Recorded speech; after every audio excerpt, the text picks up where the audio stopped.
I know what you're thinking. Why are we inside your printer cabinet? Well, let me just explain one thing. I am inside the printer cabinet. You are sitting on the glass top up above. So please don't jump up and down.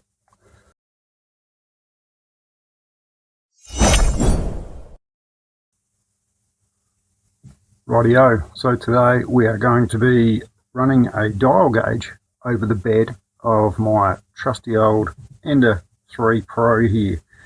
Why are we doing that? Well, as you may well know, a lot of newer printers out there, they have self-leveling and all of that kind of stuff built into them. This machine obviously does not, so this one, it's not like the cool kids. But instead, what I prefer to do is periodically run a dial gauge over the bed to make sure that everything is nice and flat. You ask any machinist, when they're talking about the beds or the ways on their machines, it's important to keep everything true. Okay, you can use bed leveling on your machine to give you like a, shall we say, a virtual zero. But basically what's happening then is if your bed is a little bit out, then basically the machine's basically doing the whole print crooked to try and account for it. So that's what we're trying to avoid. So what we're going to do is we're going to get this extruder off. My dial gauge clamps up basically to where the extruder goes. So we'll get that off in a minute. We'll get the dial gauge on, and then we can start having a bit of a poke around and see what's going on. Right, so before we do anything, we're going to get this bed nice and clean. So we spray it down with some isopropyl alcohol, obviously making sure the machine's switched off first because of the fumes. Give it a good thorough wipe down. Make sure there's no foreign bodies left stuck to the build plate or anything like that. Gives a nice clean surface to run the dial over. Look at that, beautiful. And now begins the magic.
Okay, campers, we got the old dial gauge mounted up. This dial gauge, it's not an expensive one. For this kind of thing, you don't need to go out and spend a lot of money.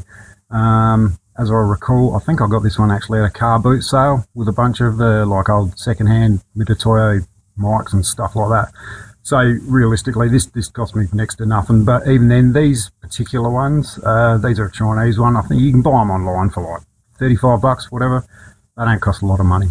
I like this one because this one's actually got almost like a little ballpoint on the end of it, like a little moving, sort of like a ballpoint pen on the bottom, which is really handy for this kind of stuff. So yeah, now we've got it mounted up. Now what we're going to do is we're going to get it zeroed out on the bed, and then we can start taking some measurements. Let's get it happening. So the first thing I need to do is zero out all three axes. So we'll let that do that. I'm currently controlling the machine via Repedia, just on the manual control. Now we don't actually use the Z0, we're going to lift up to be able to zero out the dial. And then what I prefer to do is just move positive 10 on the X and positive 10 on the Y, just coming off the corner there, and then just drop down again and then just re-zero the gauge, and it just gives me a nice clean start.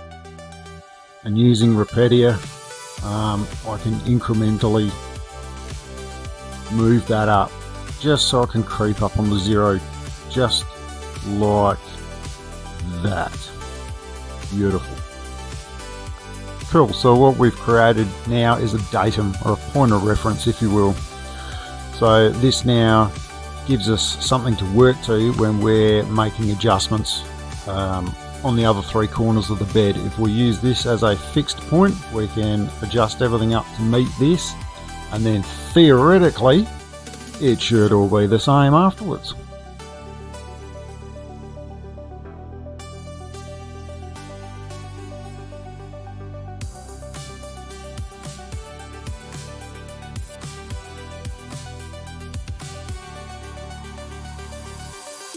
It's time to go for a spin around the block. Now, before anyone says anything, yes, I'm aware that I somehow managed to bump my gauge up by 0.18 of a mil, but that's alright, it's a comparative reading, so it gives us a base point.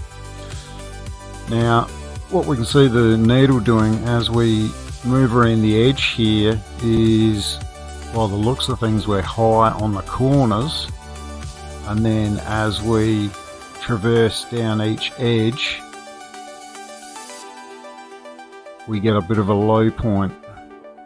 As we come across the middle there, drops down a bit, and then we head in towards the center and it drops down real low. Now I suspect I know what's going on here.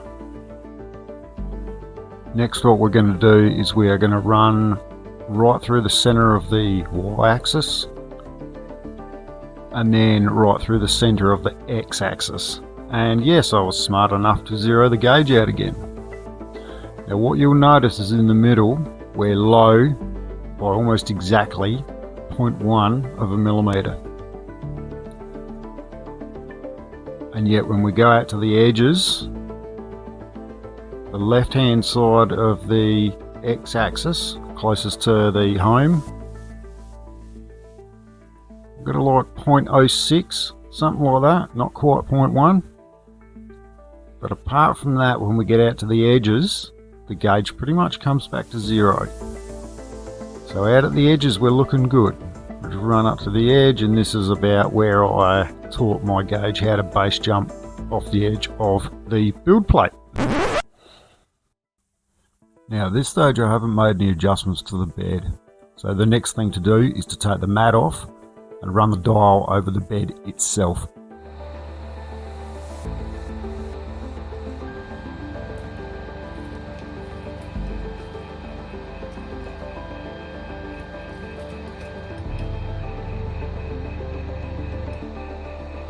Cool, so we get this gauge zeroed in nicely, and then we can go for a bit of a skate around and have a look. What we're going to do first off is we're going to run across the X-axis side to side, one side to the other. Anyone notice anything? Look at that needle, not even budging. So now let's take this through the center of the Y-axis, and again, as we're seeing, pretty much zero movement on that gauge. So I think we can safely say we have found the source of our problem.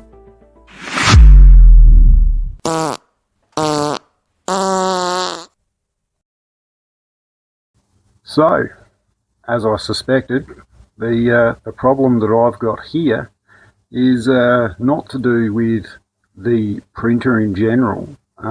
It is literally just wear and tear on the mat, which is a good thing, because Obviously these flexible mats, they are a replaceable item. And that's what you want. It's good to be able to spend a few bucks on one of these, then find that you've got a completely warped actual hotbed. Then you're up for sort of decent amounts of dollars. And I mean, you can even see, I don't know how well you can tell here, but you can see the heavy traffic sort of, where most of the work happens on the print bed.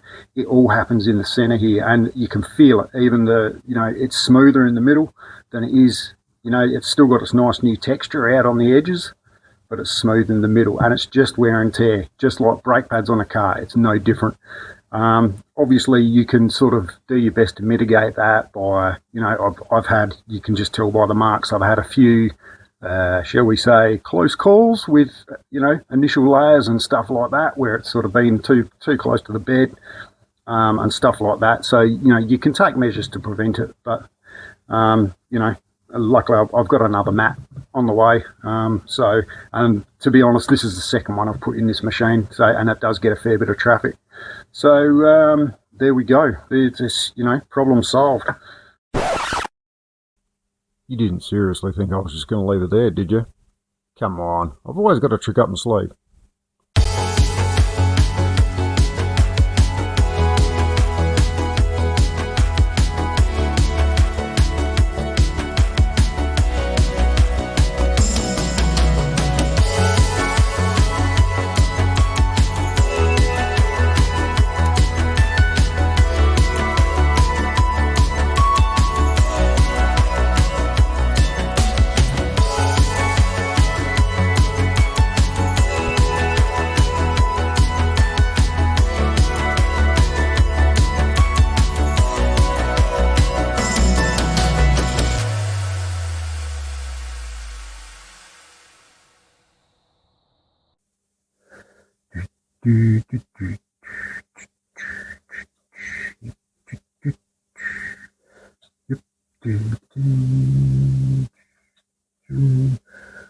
Differently.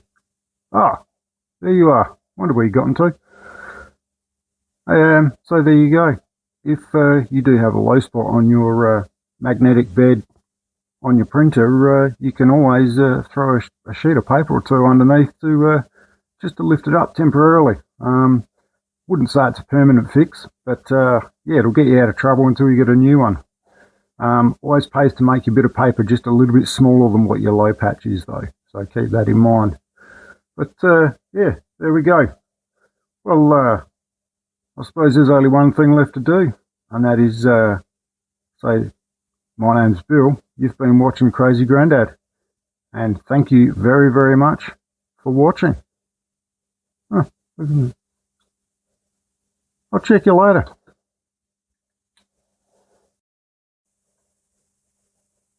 Is there anything else? Just that.